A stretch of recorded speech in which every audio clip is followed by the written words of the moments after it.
We've talked about comic books, so today we are talking about comic book shops because your geek history lesson on the local comic book shop is now in session.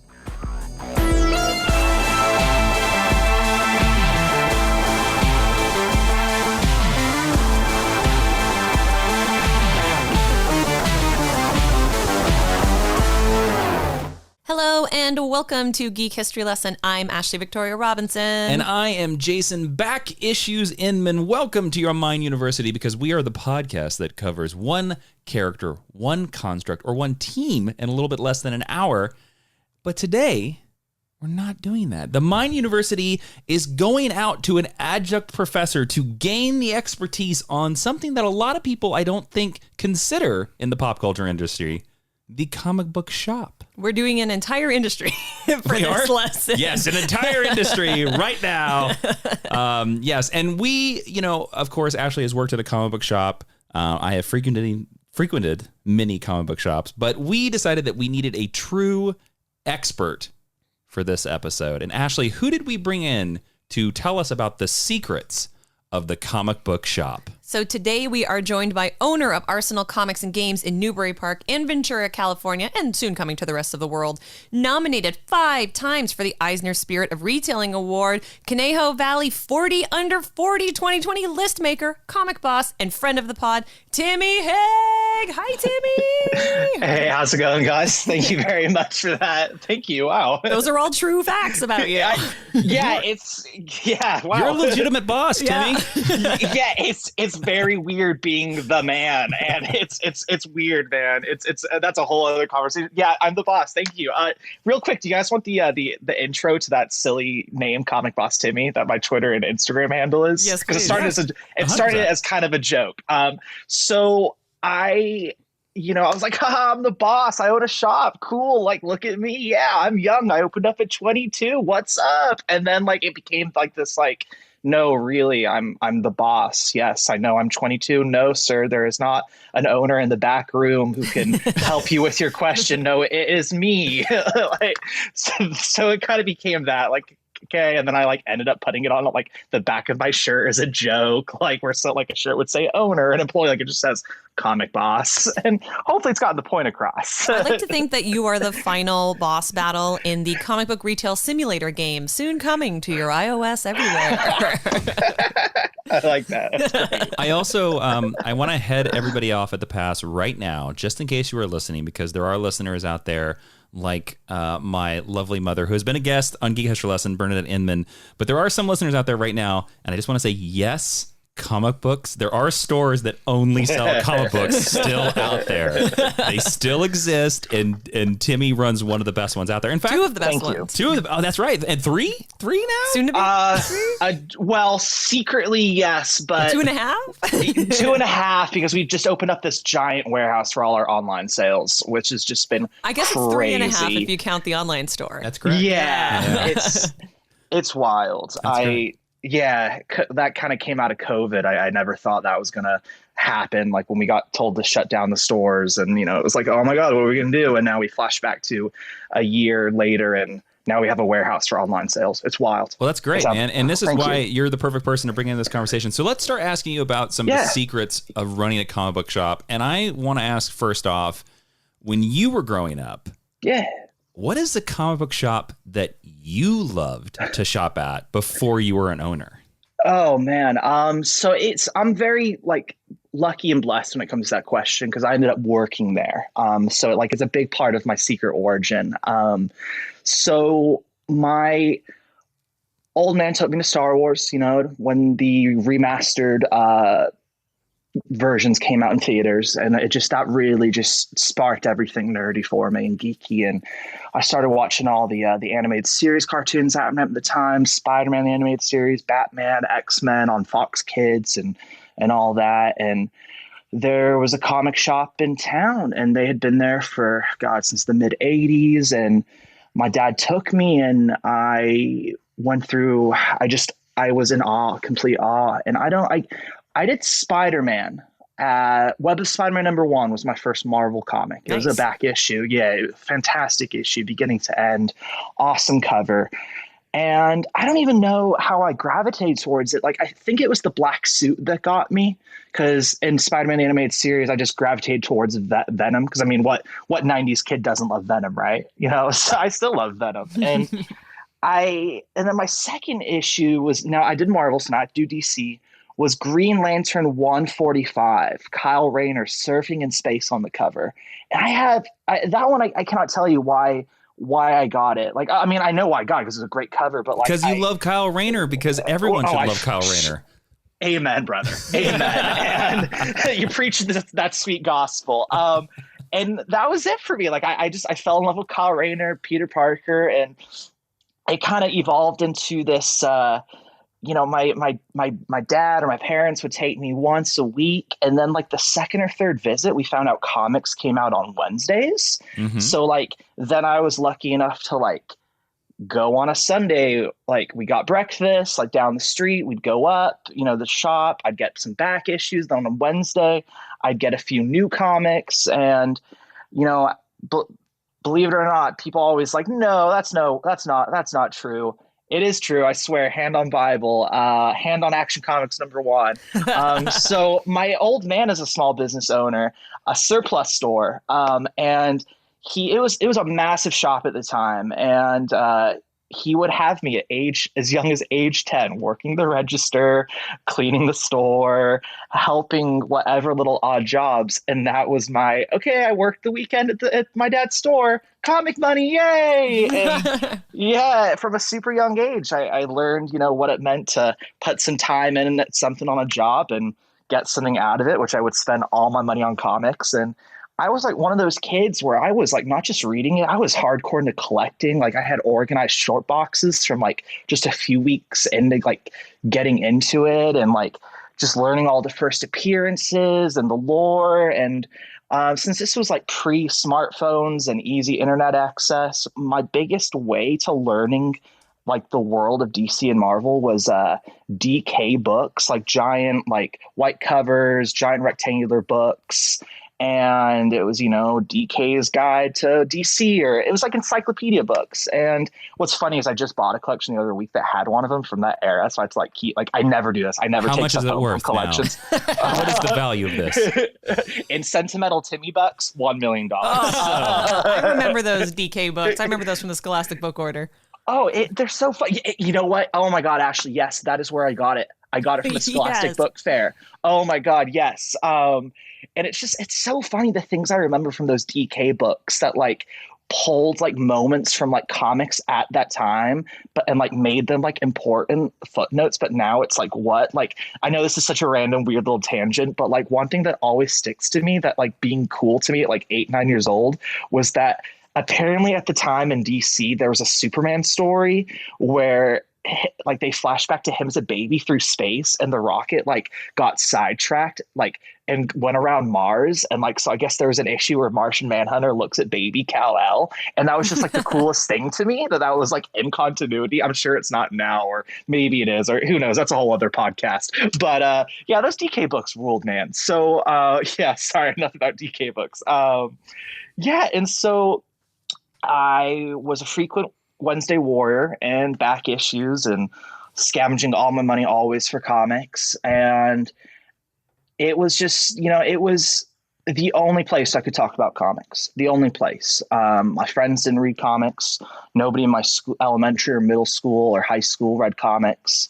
And it was just my safe haven, my safe place, you know? And it was just heaven on earth, you know, talking to people about all the 15 different versions of Supergirl and, you know, what we thought was going to happen in next week's issue of Ultimate Spider-Man. And okay, so it's so interesting that you bring that up, because that's going to lead right into my next question, which is basically what made you want to go into retail. But I didn't realize that you were like a legacy retailer if your parents owned a store. So well, a surplus store. So like, yeah, like, it's still retail, right? Oh, absolutely. Yeah. Like, I got from day one, I got my like taste of retail. Like, it just, and you know, I got it all. I got the experiences, I got the skills. And then when I just started frequenting the store, like on a religious weekly basis twice a week. Age 15 comes by, and I remember it was a month before Dark Knight came out. So I just finished freshman year of high school. I was going into sophomore, and I go in on the it was the Wednesday before school ended for that year. So it was one day before the last day of school. And they're like, "Hey, Timmy, there's an opening here. Do you want a job?" And I had never said yes quicker in my life. What was the name of the shop again? At the time, it was called Ralph's Comic Corner in Ventura, California. Yeah. And go on. Sorry. No, it's all right. So from there, you were working, you were in the retail business, and you were an employee there. And what led you to go from employee to thinking, I can do it better than Ralph? Was Ralph your boss? I'm not certain. So, okay. Because everybody in comics retail thinks that. Let me tell you that for a fact. Yeah. So amen. What flipped what flipped the switch to where you were like, I want to own one of these myself? It was a lot of things, but Ralph was the owner, the original owner, but he was only the owner. He sold the business about a year and a half into me working there. And the way the deal worked out was he sold it to the store. It's a massive shop, massive space, but half of it was games and Magic and Hero Clicks and anime. And it was originally all him, but then someone bought the second half of the store. And then when Ralph needed to get out, the game side took over, and it wasn't the same. The transition period was very rough, and I was 17 at the time. I probably just could have handled it or dealt with it better, but my world had changed. It wasn't the same job. Instead of pricing up back issues, I was pricing up Magic cards. At the time, I had no interest in Magic, and so I got very frustrated, and I left, and then I came back probably a little right after high school. And then how it happened is I came, like after high school, I joined a band, and I was gigging a lot more, and the gig slowed down, or something gravitated to me to get back into frequenting more and more. Cause I never stopped reading comics, but I went from Wednesday War to checking in every 2 months and picking up a pull file, or, being a trade paperback guy. And, I remember being there, and they're like, "Hey, we don't have a single employee right now that can do full time that actually knows comic books." And I was like, wow, that's not a good thing for a comic shop to have. And they're like, "Do you want to come back?"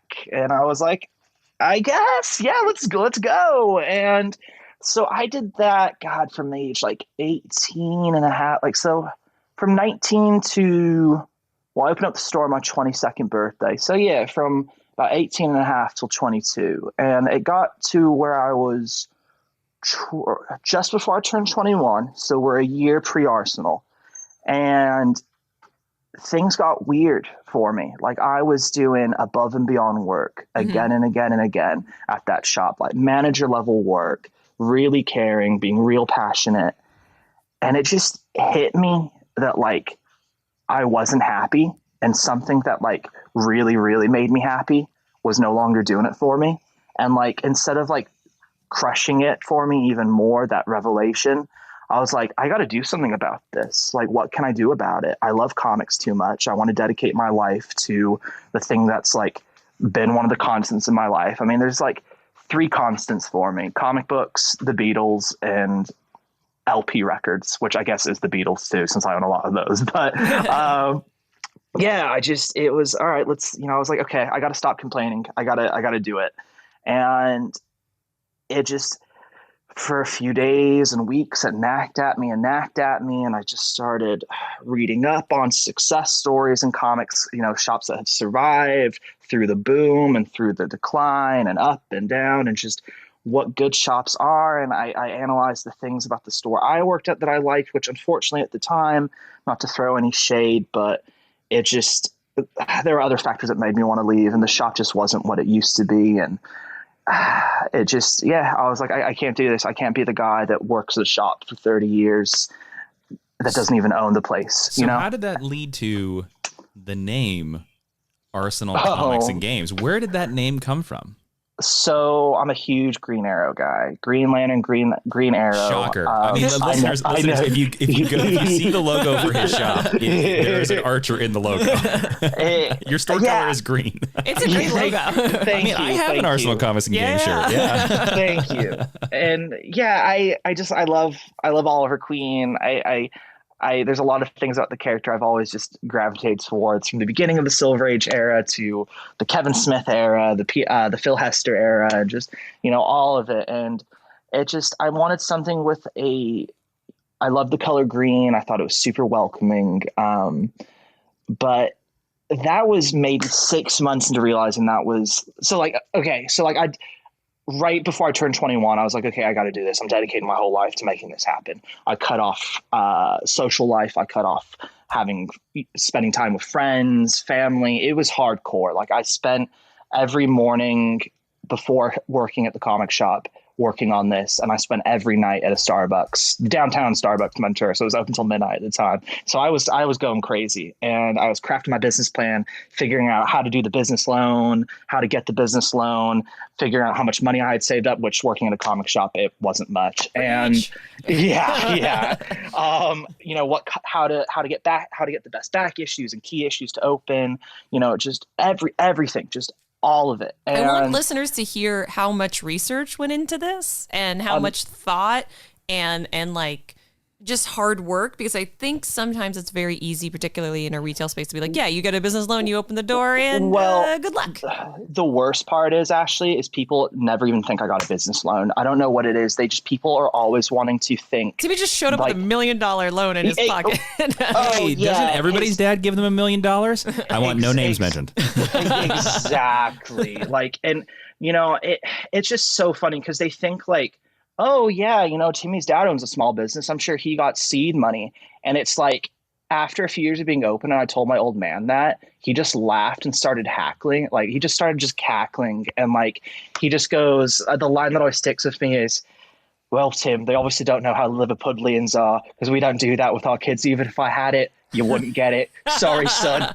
And I was like, all right, thanks, Dad. Hey, it worked out for me. It made me a hard worker. It made me realize. First off, I got to ask you, is your dad a Liverpudlian? My whole family is. Really? My whole family are the Beatles, all right.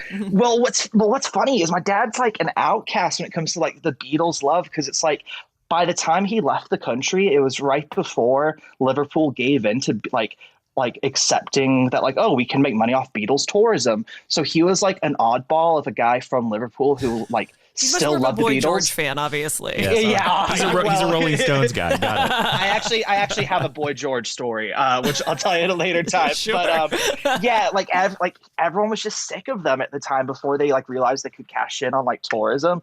So it's for me, I always laugh how funny it is that he loved the Beatles and I love the Beatles thanks to him, because it was what were the chances that he came from Liverpool, the town where everyone was like, yeah, the Beatles, whatever at that point. But thankfully he wasn't over it, because now I still have all his records, and just, my first memory of music is listening to Hey Jude on a cassette player. But when does your Beatles shop open? When does that happen? Oh God, that would be fun. That would be very, very, very, very. If people think comics are niche and owning a comic shop is, they're the greatest band that ever did. Another so follow-up question. So niche. Follow-up question that I'd love to ask you before we get into the nitty-gritty details of actual day-to-day. The secret origin. Yeah.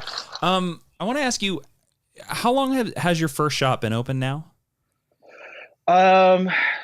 Newbury Park's the Newbury Park location's been just shy of 7 years, and I call it its third and final evolution, because it's now in the third space that it's been in since conception. Same age as the podcast. Nice.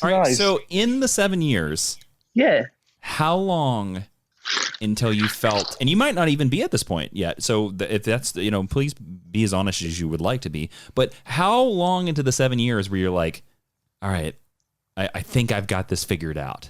I think I know how to run it. A few months? A few months ago. A few months. Nice. All right. So very recent. Well, it's not to go back to the money thing, but as well as people thinking I was just gifted $1 million out of nowhere from rich parents I don't have, instead of working my ass off to get a business loan. Which the line that always comes to me about business loan in the Small Business Administration and comics and blah blah blah, and what I did is I always remember the line of them telling me, before we met you, Timmy, we didn't even know comic books were still in print. Now we are ready. Now, not just do we know that they exist, but we're ready to help you with this. I think that is a very common. I didn't know that comics came out on Wednesday until I was fully an adult person. But speaking of your customers, describe for me a classic. If we were going to do a generic Arsenal Comics customer, what are they like? By the end of the day, no matter what, the core Arsenal customer is me. When I was a kid, all the way to still what I am now, just someone who wants to talk comic books and be around people that love the same thing that they do. That's really just the core customer, which really makes me happy that I've created stores that have that atmosphere. Like, That's it's just so beautiful. Thanks. Thank you. I mean, I just want a place that, even Spidey would like be proud of and like, want to hang out at. It's a great thing because it's always the idea of like, because Ashley and I are writers, and it's always the idea of when you're thinking about the story you're creating, you're always writing the story that you want to see. So I love that you as a retailer are like, yeah. I want to create the store that I want to visit, which is great. Absolutely. What was the other question I didn't answer for you? We don't have to backtrack. Don't worry about no that. worries. We got questions from the listeners to get to. We got plenty. So we'll just keep going forward. Don't even worry about it. Timmy, do you, off the top of your head, what would you say are like some of your best-selling comics? Now, I'm happy to, however you would like to answer this, like whether you're like, okay, these are like the consistent titles that sell every week, or even if you're like, you know what, this is the trade that I can never keep on my shelf because I can always sell it to a new customer. However you would like to answer that, I'm very curious, what are some of your best-selling comic books? It's what I love is how both my shops are different. Things sell 10 times more at one shop than the other, which always, I love that. I love how both shops have a different market. The majority, though, I mean, with both shops, the things that just sell great, it's kind of like the comic book. I call them like comic shop constants. Like Amazing Spider-Man will always sell great. Mm-hmm. We'll always do gangbusters. The core Batman title will always do fantastic. But like, I always love seeing like what indie books just have like crazy numbers and like what people like love pulling. Like I love that. I love to see just like, and it's always people like that have followed the model of like creating a name for themselves at Marvel, DC, and then they branch off and do their own thing. And those people from like all the times of them loving their Marvel, DC work have just followed them to whatever they do. And I love seeing that. Like I love seeing Image books where over 100 people at each shop pull, like Donny Cates has done a great job of that with right now with all his Image stuff, especially crossover. And with Scott Snyder as well, like doing Noctera with Image with Tony Daniel. But I really think at my shops, there's been like an indie like renaissance, like the last maybe year and a half to 2 years. 'Cause like Boom has skyrocketed. Mm-hmm. Image has skyrocketed more than ever. Stuff like God, you got not Scout or Source Point. The Vault has done like a huge increase in sales for us. And it's when we saw that, we've like really made sure to like, okay, let's tap into this. Let's make it grow. Like our new comics wall now at both shops is like indie, DC, and Marvel like sectioned off, and then it's all alphabetically with New This Comic Week tags. And the indie walls that we've had to grow at both shops have just like really like gone crazy. Yeah, like the big books definitely. You got the core titles of both big two publishers. Especially like the big event books do well and stuff. But right now more than ever, like comics are owned by like creator names. Like creator names is just like what people flock to now. And like for me, I always get really interested when I speak to like a new customer who's just getting into comics, and like they're like learning like real quick that like who the writers and artists are they like and who they want to follow, and that they know like what to go to. And it's just really cool seeing like that light bulb like go off in their head, and, like the glimmer in their eye of like realizing like, oh my God, I love Ram V, and I'm going to read all his stuff now. Like it's super sick. And then in terms of trades, like it's always going to be like the go-to essentials, like all the Marvel, like Civil War, Infinity Gauntlet, Secret Wars, and then like with DC, Kingdom Come, Watchmen, and all the top Batman stuff. Like every Christmas, like before Christmas every year, like God, like 30% of our giant graphic novel reorder is always Batman. People love their Batman, But yeah, it's so cool. Like I'm always fascinated by like what stuff like becomes new essentials, like new evergreen titles, which to people listening who don't know the term evergreen in retail means like something you always got to keep in stock at a store, that'll never stop selling. Like Mr. Miracle by Tom King and Mitch Gerrits, like that's like now an evergreen for us at the shops, which is only a book that's 2-3 years old, which I just find awesome. So we actually have 2 patrons who asked this question. So shout out to Kirby Teleski and Sarah Hager. They both want to know, why would you advise somebody to open a comic shop, and what advice would you have for them? And then if you learned anything different during COVID time. So we have 2 aspiring retailers looking for Timmy advice once they got their $1 million loan to open their shops. God, that's such a big loaded question. No. I would start like I did, very, very small location. My very first shop, my first version of the Newbury Park location was a little hallway of a store, a 600 square feet rectangle. And I would always advise you order very, very, very light on the stuff for the rack.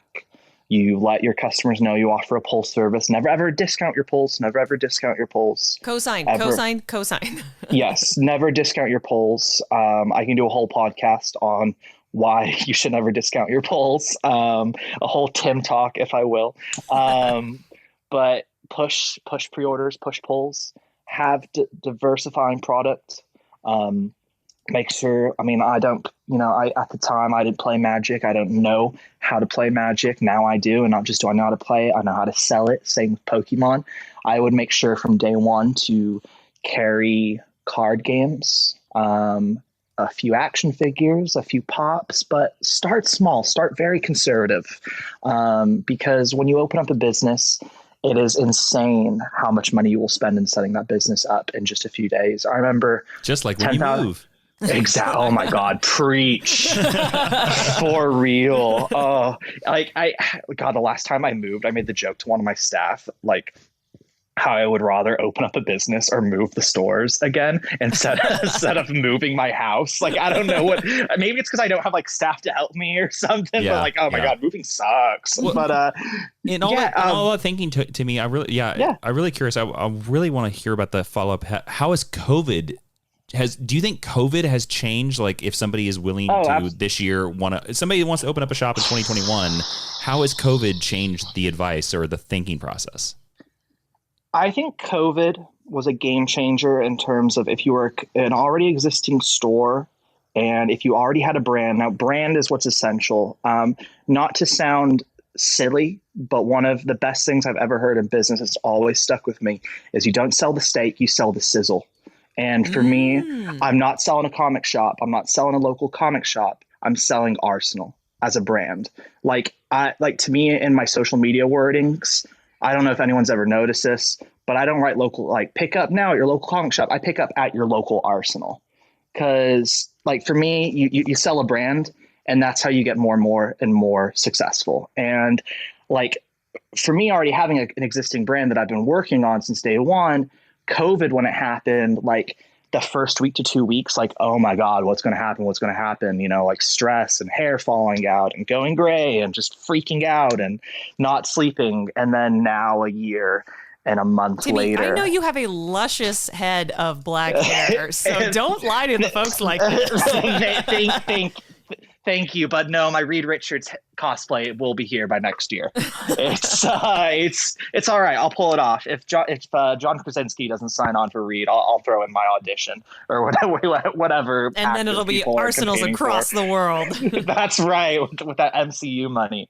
But yeah, it was a complete game changer. Like, COVID elevated everything. The collectibles market has just all right. Like, I've talked about this a lot, like with papers and stuff. And I think for me, like, the three things I always think of is the collectible market has skyrocketed because people have more time now.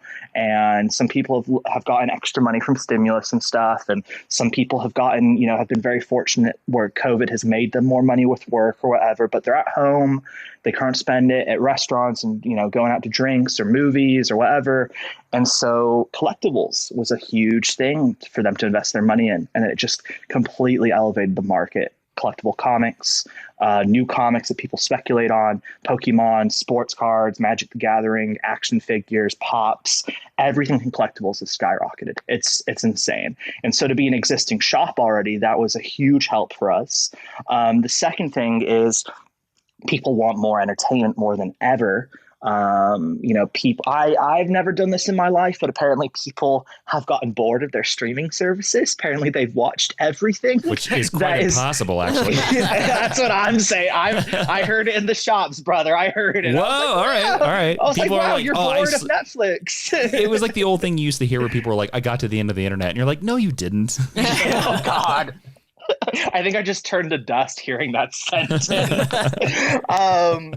God, that'd actually be a really good shirt. So people had more time, I guess. They wanted different entertainment. They couldn't go to the movies. They couldn't go out, and they were bored of what to watch in their streaming. So more people than ever were like, okay, I'll try reading this. I'll try reading that title. Or if it was when comics were on pause with the distribution, people were like, okay, back issues. People were into graphic novels they never read, which was a hustle on its own. Like that could also do a Tim talk on the things I did and tried during when we were closed for COVID before comics came back with distribution stuff. I was looking back on it the other day. I was like, oh my God, I pulled that off. That was insane. I can't believe I came up with that idea. But yeah, it's like people just wanted to like put new stuff in front of their eyeballs, and thankfully we had it for them. And then the third one, which I didn't realize until probably a lot later than I should have, and it's a big no-brainer, is now I've fully realized how much money my community and customers probably put away for comic conventions. And they didn't have that option now. So like, as a selfish retailer, I don't need conventions to come back, which I know is terrible, and I miss them. And I miss it. I really do. But yeah, from a financial perspective, conventions can not come back anytime soon. But alas, everyone, we're going to give you a quick ad break real quick to let you think about Timmy's statement there. Although I kind of agree with him. But when we return, we'll have more comic book shop secrets with Timmy Heague in just a minute. Today's episode of Geek History Lesson is sponsored by a superhero book that I think you're all going to enjoy. The Super Secret Book by Tien Un is a debut novel and a passion project. Here is the synopsis.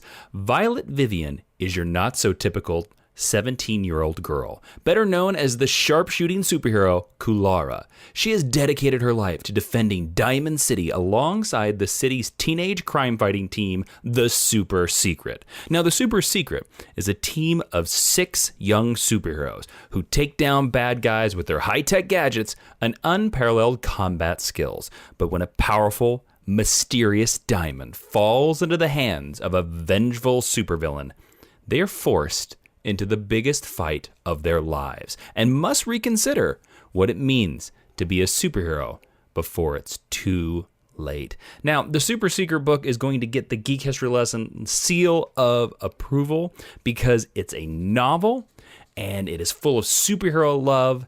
And fun fact, in the superhero city of Diamond City, the setting of this book, the sale of chewing gum is banned. And that is a reference to the real-life chewing gum ban in the author's home country of Singapore. Now, Tian loves Ultimate Spider-Man.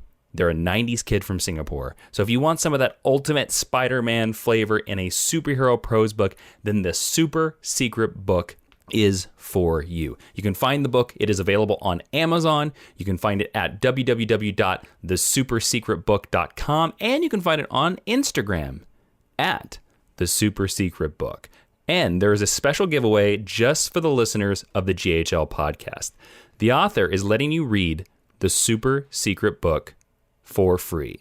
For the 1 week after this episode of the GHL podcast airs, all you have to do is follow at The Super Secret Book on Instagram and send a DM saying that Geek History Lesson sent you. Tell TM that we sent you. And what you'll get, you'll receive a free ebook of the actual book. It's free. So if you want a free prose novel, go do that out and go check out The Super Secret Book on Amazon and at thesupersecretbook.com.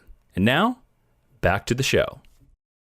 All right, everyone, we're back with more of Timmy Heague and some excellent comic book secrets. I hope you thought about his statement. It's fine. No, you know what, Timmy? It's funny. I was talking to a friend about comic book conventions last year, right at the beginning of pandemic, when they officially canceled San Diego Comic-Con.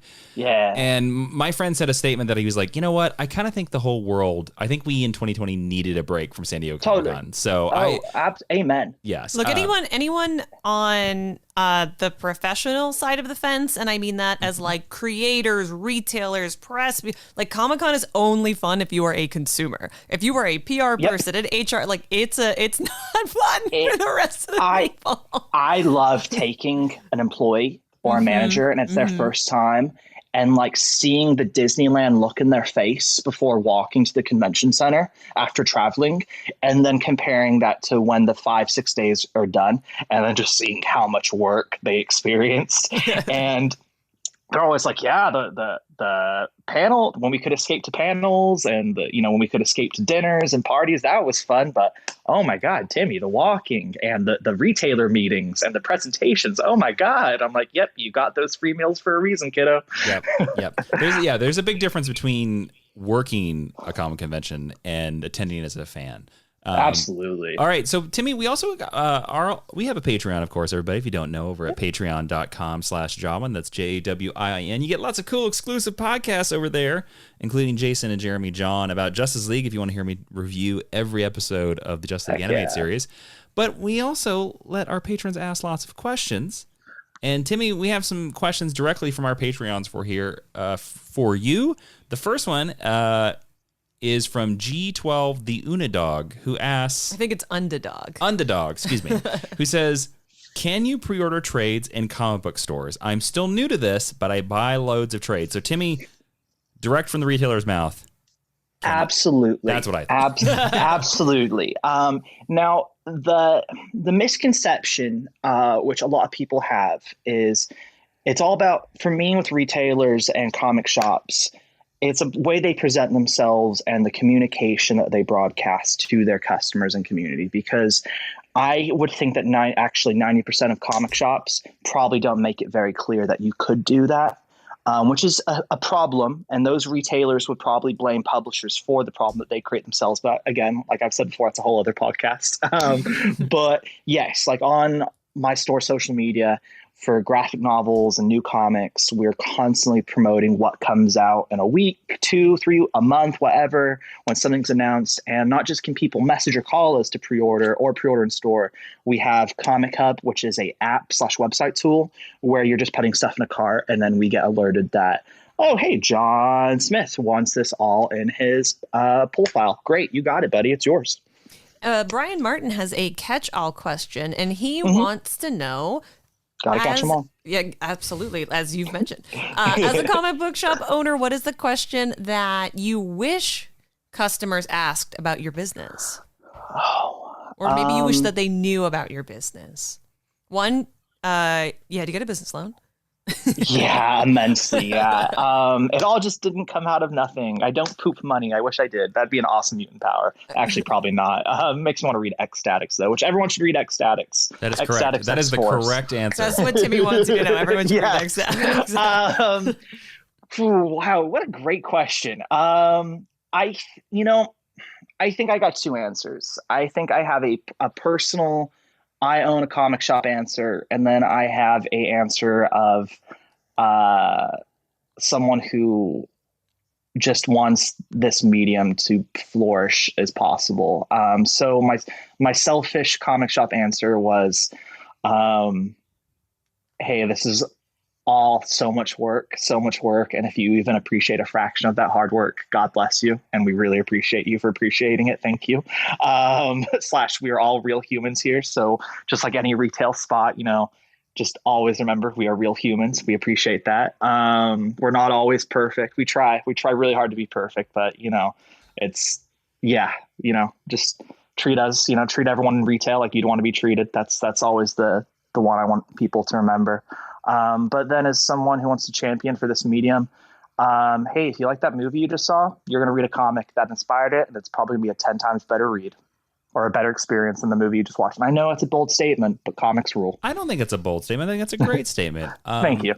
Cody Enos has a question that I am quite fascinated in the answer. It says, some comic stores near me have $1 back issues, while others have $4 to $10 back issues. How do you price your back issues to be profitable, but not a turnoff for customers? So I don't do dollar back issues. If I do, I have them in a box for like a week to 2 weeks, and I donate them to children. I put them on social media, and I'm like, hey, Arsenal community, if you are a child or if you're a parent with a child, you can come to insert Arsenal location tomorrow and pick up a whole long box of dollar comics for free. Take them. Those are comics that when I'm processing collections or when we're processing collections, now it's a team effort now with back issues. It's not worth the bag and board. It's not like they're great reads, awesome. They'll fill holes in your collection, but the conditions or just the overall value, it's just not worth our time. So we put them in a box, 1 or 2, 3 boxes from whatever collections we've compiled from that week, from prior buys in the last few weeks. And we'll let them be in a dollar box, but then we just donate them. More comics in people's hands, the better, especially when they're kids is my philosophy. But when it comes to dollar comics in my store, I just like to stick to carrying a few of the Marvel reprints and DC reprints of dollar books of like classic issues. Just cause sometimes people come in and they only have $1, like a kid or something, or like we have a customer at Ventura who's special needs, and he only has $1 in his pocket every 2-3 days. Actually, that's not 2-3 days. He's in the store every day. God bless. We love Paul.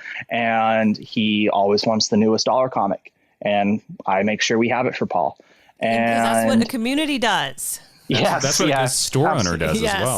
Thanks. Thank you. I could also do a whole TED talk on how much I love Paul.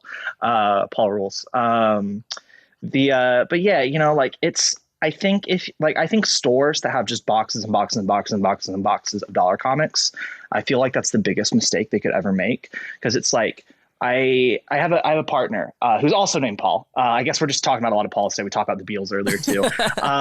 And Paul, me and him always joke, he's not a big Beatles guy, obviously, as we know. I am. And I like to think Buzz is the Lennon McCartney of comics retail, or I can dream for us to be that. Maybe one day in a Wizard magazine, if they print Wizard again, they'll call us that. But me and him were talking one night, having a meeting, and just talking about everything. And we were talking about dollar books and long boxes. This was before we came up with the initiative of, let's give them out. Let's just give them to kids. Let's make that the new norm for dollar books after having them for 2 weeks. But one of the examples that was so funny that he had experienced when he was in the store and I experienced was, and again, for the statement I'm about to make before telling the story is, it's not about the money. It's not about the money. Owning comic shop is a labor of love for the medium. You don't do it to get rich. Trust me, I didn't make a profit until 6.5 years into this. It's not about the money. And granted, I probably could have made money a lot sooner if I didn't get expanded stores or I didn't open up another location. But I think that's crucial to the success that the store has. So that's a whole other topic. But we both experienced the same story of families coming in new to comics. And it was like a family of 3-4 kids, and they all had comics from the new comics wall, picked out the newest issues, $3 a pop, $5 a pop. But what's more important is those were new comics, and they had stories to tell that would be coming out next month. And as they had them in their hands, the family just saw their dollar boxes. And so then just put the new comics on the counter, and then went to those dollar books and randomly grabbed like junky 90s comics that like don't have any, like, there's no, like, no, you're going to have so much pain finding the next issue, or they just weren't that great quality or great for kids, mind you. I mean, they were suitable for kids, but like, you know, I mean, there's content written that is suitable for kids, but like kids won't gravitate towards it, you know? And they, instead of spending, you know, $12-15, they spent $4 or $5, which is cool. Fine. It's not about the money, but like the percentage probability of them coming back for more is probably way lower. So yeah, you know, we both saw that story, or we both saw that experience, and we told each other the story, and it was like, oh my God, that's so funny. We both witnessed that in like the same week to 2 weeks. Yeah. Let's not have that happen again. So when I see stores, they're just like dollar books. Maybe they've cultivated the community to like be huge dollar divers, but like, I don't see it being profitable or worth the retail space. Cause in retail, you really have to think of like, you know, what your square footage and everything is worthy of. And in California rent, I really got to factor that in. Timmy, our next question comes from David A. Skelton, who says, how has eBay in the internet changed the comic game for you? And he ends this statement with, has it all been negative? And I'm going to say, David, I bet not, because I have bought something from Arsenal Comics and Games off their eBay site. Very cool. Very cool. Well, hi, David. David's not just a customer, but a friend of mine. And I know he's a big listener of this. So this is very cool to see his name pop up, or here, I should say. Oh, yeah, we love David. He's a very good super fan. Yes. Yeah, David rules. The eBay, without eBay, I wouldn't have that warehouse right now. Our online warehouse is 95% eBay operations. Nice. Ever since, yeah, thank you. Ever since day one, I've done. I mean, heck, even before Arsenal, like the year I was prepping it, eBay sales were a thing. I was selling stuff on eBay to help generate more income for the store and to like get things going. And I always believed in online sales. Like I didn't believe like it was my focus like all the way, but I believed it was a big side focus to keep me going. Can I ask you a follow-up to this real quick? Yeah. Or a little addition? Do you feel in a modern comic book store that eBay has to be part of your game, or online sales does? Let me put it this way, Jason. There's only one comic shop owner that I call my mentor, one of my heroes, one of my close friends. And he's told me like he doesn't do online operations at all. Zero online. He is just brick and mortar straight and through. And pretty much he couldn't do that. And he's told me he couldn't do it if he didn't have like another full-time job as a firefighter. Like, okay. He's the only store I know that doesn't do any online sales. All right, there you go. go. When he started it, you know, he was able to keep the shop afloat, but like he didn't take a profit from it for the longest time because, you know, he had a full on job with benefits and stuff. And to this, like he took like the math equation of the time putting into the store has now like come to a plateau point of like the store is so self-sustainable and profitable even without the online sales. But like, if I didn't have any online sales, like there'd be no warehouse right now. There'd be no second location. So it's I would still be in that hall. for you. It is absolutely. But now take in mind, I know David's question because he's sold on eBay before and he's asked me about it and he's talked to me about it. So David is coming to the question with negative bias against eBay. Oh, absolutely. Now, David, what you got against eBay? But I mean, it's a mire. Yeah, there can be good things about it as well. You're so right, Ashley. Like you take like everything, you take the good with the bad. But unfortunately, you know, I say online sales, like when it comes to the bad customer in retail, you times that by 20, and that is the bad customer on online because now they have a computer screen and keyboard behind. I mean, there was one time my store showcase behind the counter was you know how like some stores like behind the counter like will have like this person's banned or this is a shoplifter. Ours was like printed out like ridiculous eBay messages and like just ridiculous like just like of people like exploding over nothing or people obviously trying to scam us. And like it's a thing, it exists. Like, and now what's wild is like the volume we do on eBay, the norm is we'll have like a eBay headache like once every 2 to 3 weeks.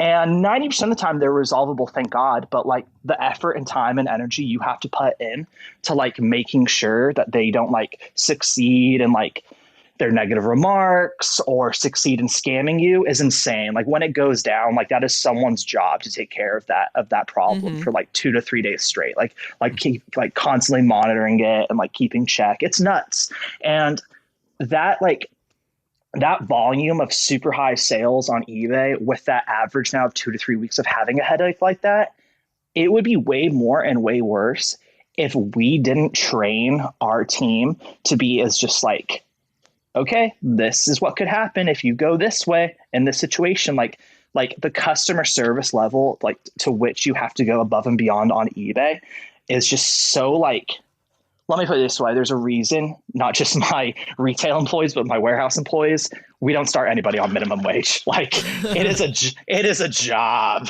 Okay. I have a question from Cynthia Escobar, who I think might be a fellow retail or former comic book retail question. Because This question is right after my own heart. What is the strangest or weirdest thing that has happened in your store? Oh God. And again, we're not trying to be disrespectful. We're not trying to throw any shade, but like there was it David A. Skelton coming in saying this eBay? You could create a bingo card for the weird stuff that happens in comic book stores.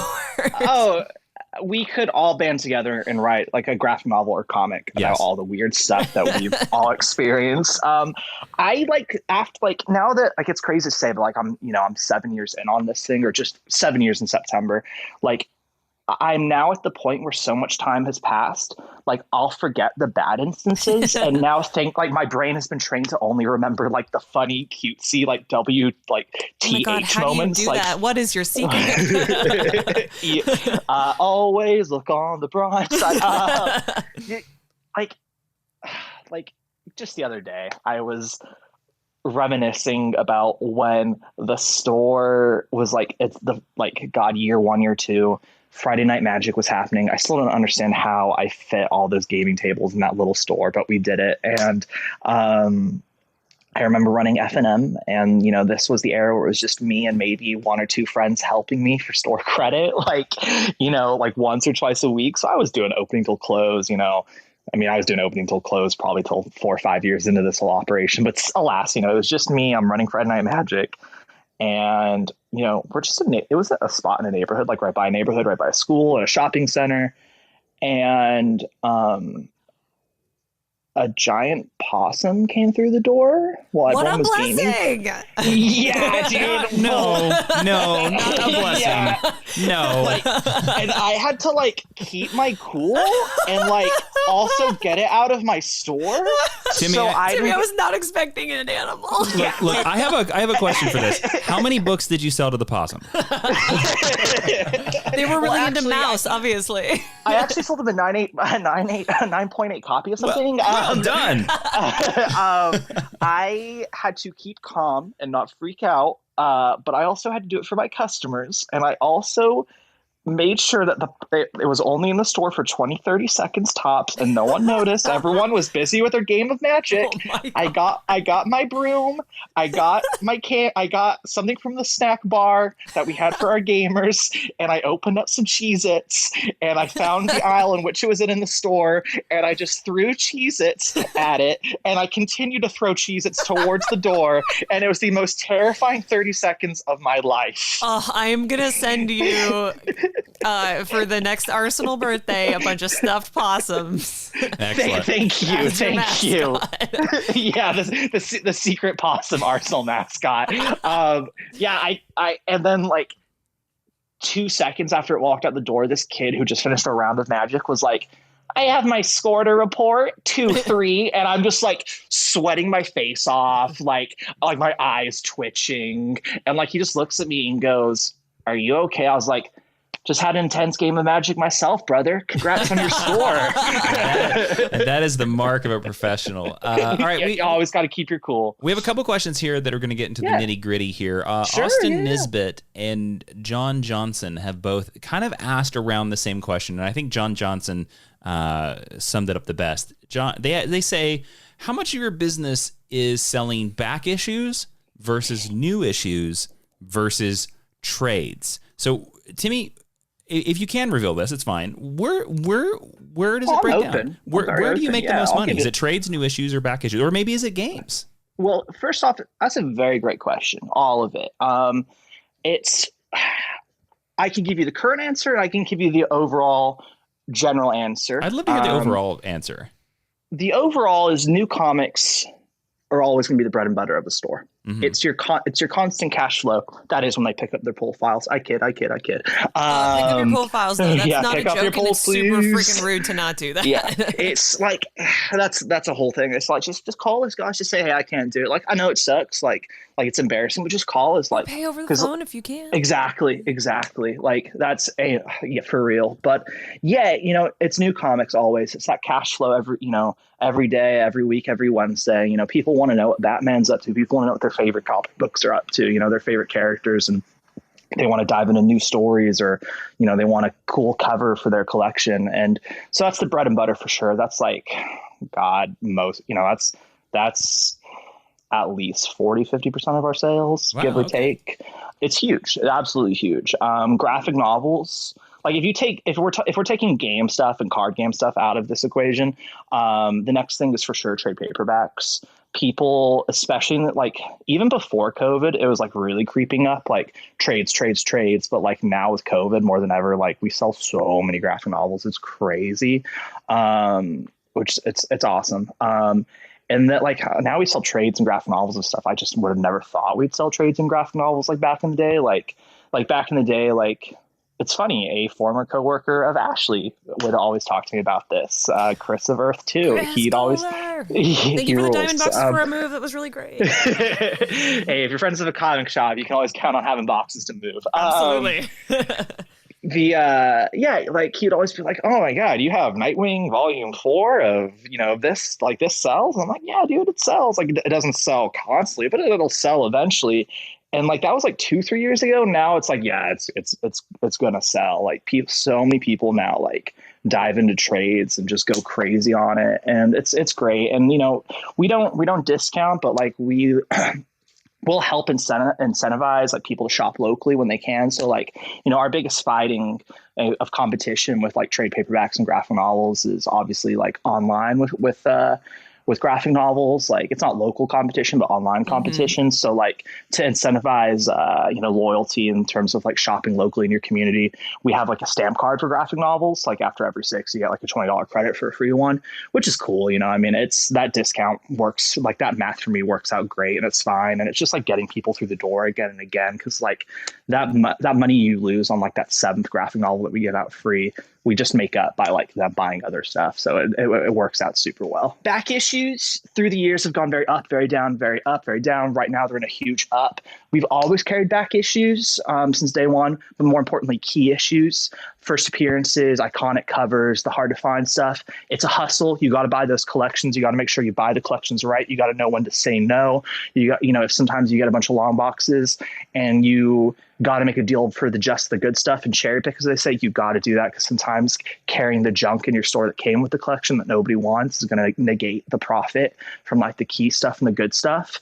But like back issues and key issues, if you do the deal right, because like I always break down, like I know not a lot of people, like I know a lot of people when they say they're honest guys aren't actually honest guys, but I promise you, like when it comes to my reputation with back issues and key issues, people know me as the honest guy, like, and all my team and staff, like they've been like trained by me to like break it down like this. Like, we tell the consumer honest, like, or the seller, I should say, the seller, what their stuff's worth, what we actually want, how much we're going to sell it for, because it's just like I've heard the horror stories of shops, like, I bought first appearance of Supergirl from a grandma for $2. Look at this. Here's a $500 comic. Like gross. I never want to be like even mistakenly like, oh my God, this person ripped me off. Like, I never want to be that. Like, it just because, then people don't want to sell it to you. And plus, honest, having a conscience and morals and all that is also a factor.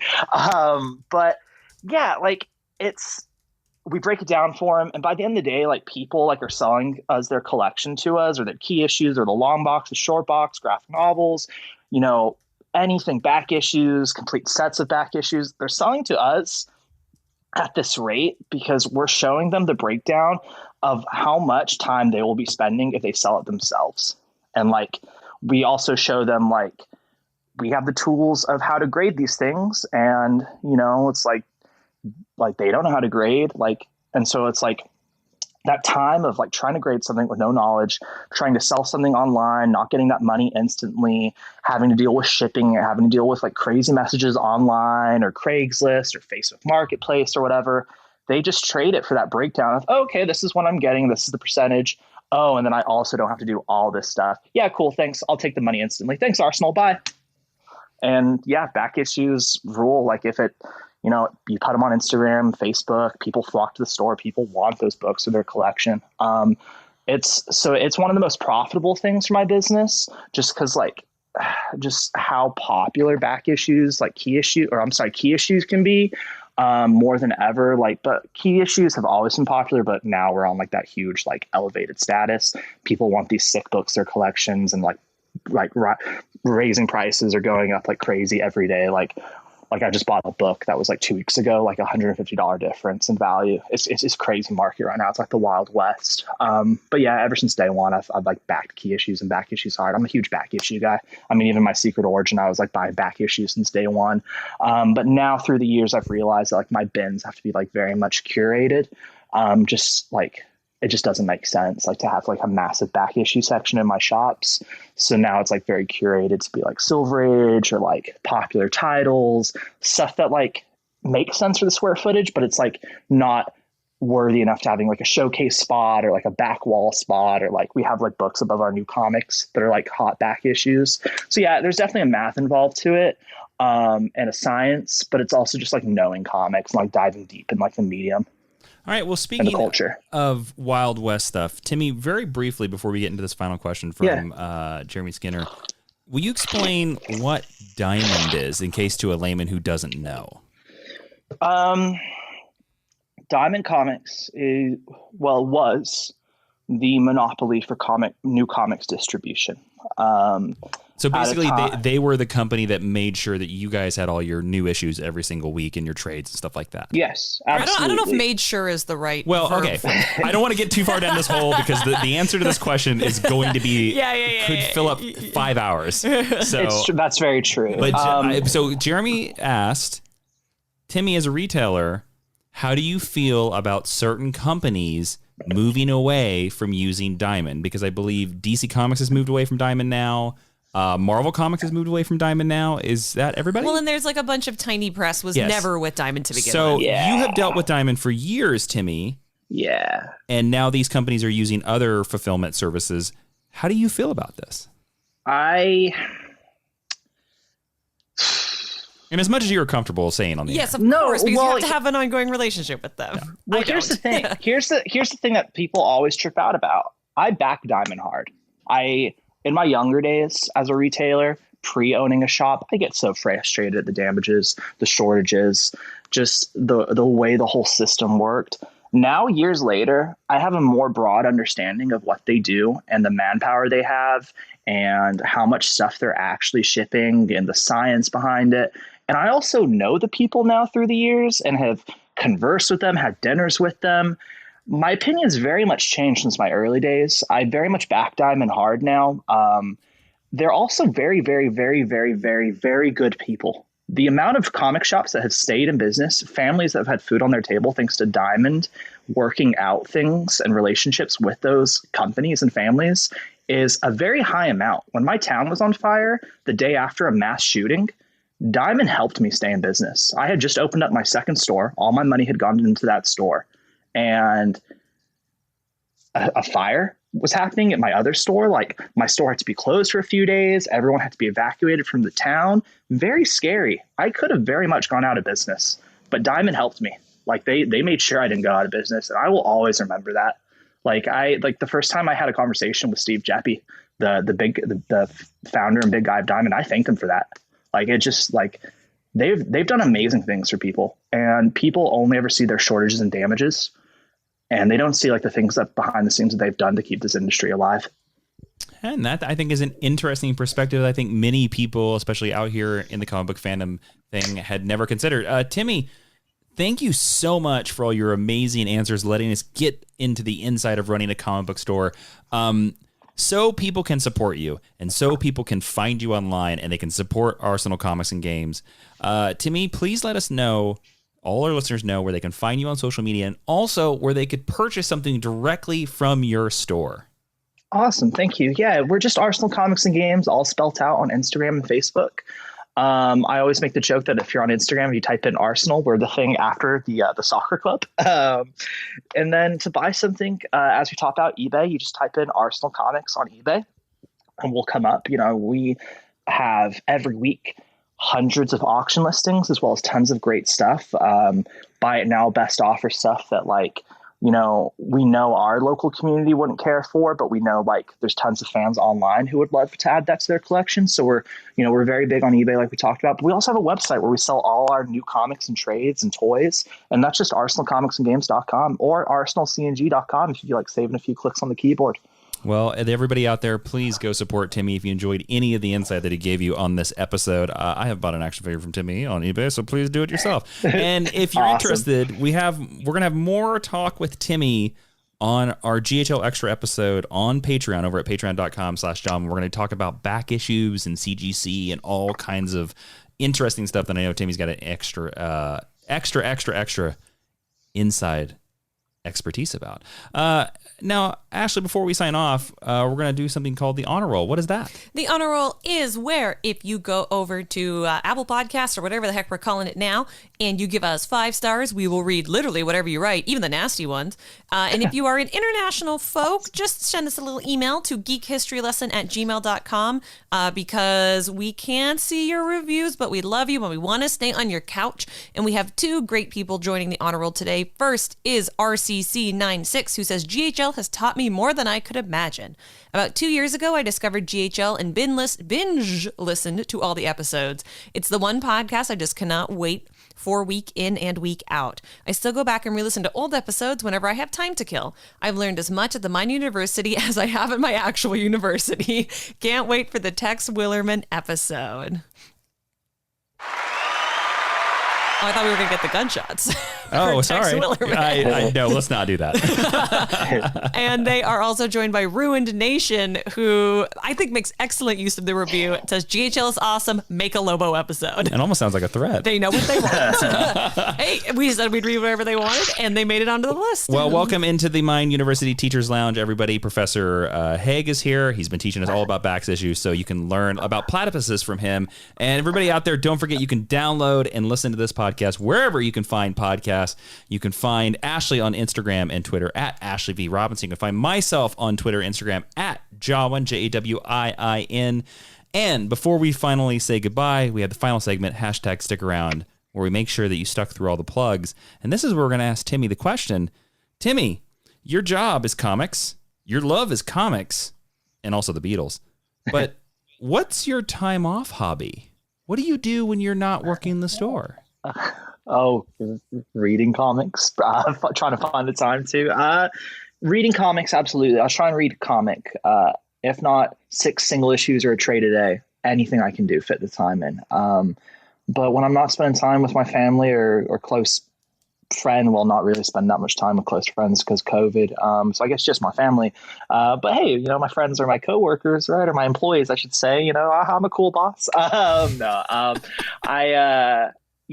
just spend time with family and just appreciating life outside a comic book store. And I'm a big guitar guy and playing bass, so I try and get that in. I'm a big 6-scale figure guy.